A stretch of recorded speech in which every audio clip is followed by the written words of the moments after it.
Hey everyone, so tonight I'm doing a review on the Marvel Legends Beast from the Toys R Us exclusive box set. Also, I got a mic, so hopefully you guys are hearing me a lot better. Go do a quick little 360, and we'll check out the details.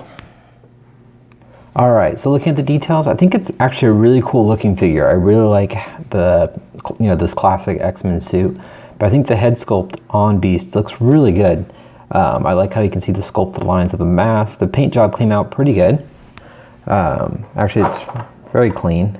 I like the flesh tone, but you can see the eyes are not cross-eyed or anything like that. This one looks a little droopy, but not too bad.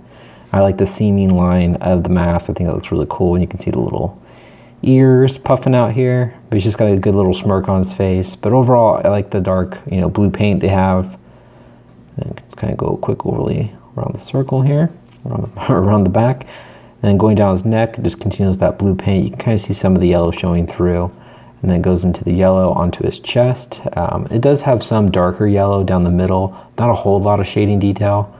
Got a little bit of some of the blue on there, and the lines are actually fairly clean on this one.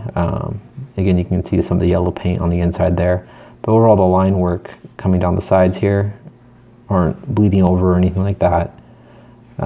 It's a pretty clean line.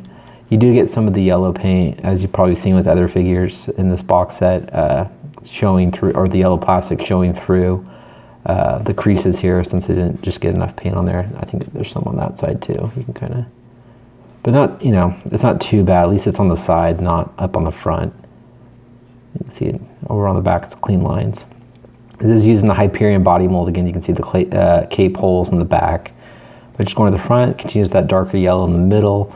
It does have the X-Men belt, which is, you can shift it up and down as you need. It's kind of more of a pliable plastic.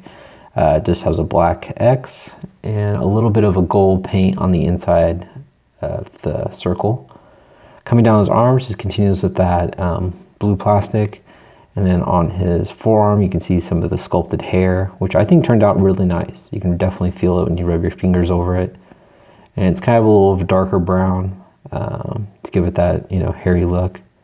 I think it turned out great. You can see it on this hand too. You can tell it's a lot darker. And then he's got more of a, obviously he's got a fist on this hand and more in the just kind of the open palm on this one. And it continues down with the black, yellow plastic, which turns into his shorts. And then it goes back into the darker blue. Not a lot of shading on the legs.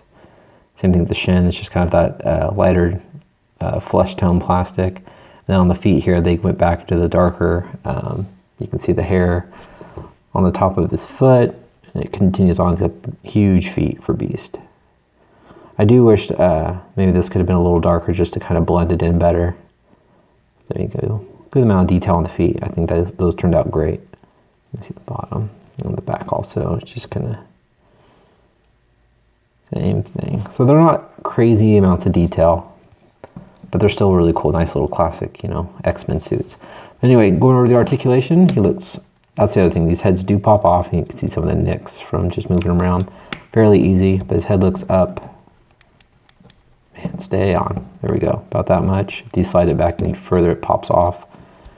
Just definitely a bummer. You can see like the peg, it's just really short. There's no space really to give it that extended.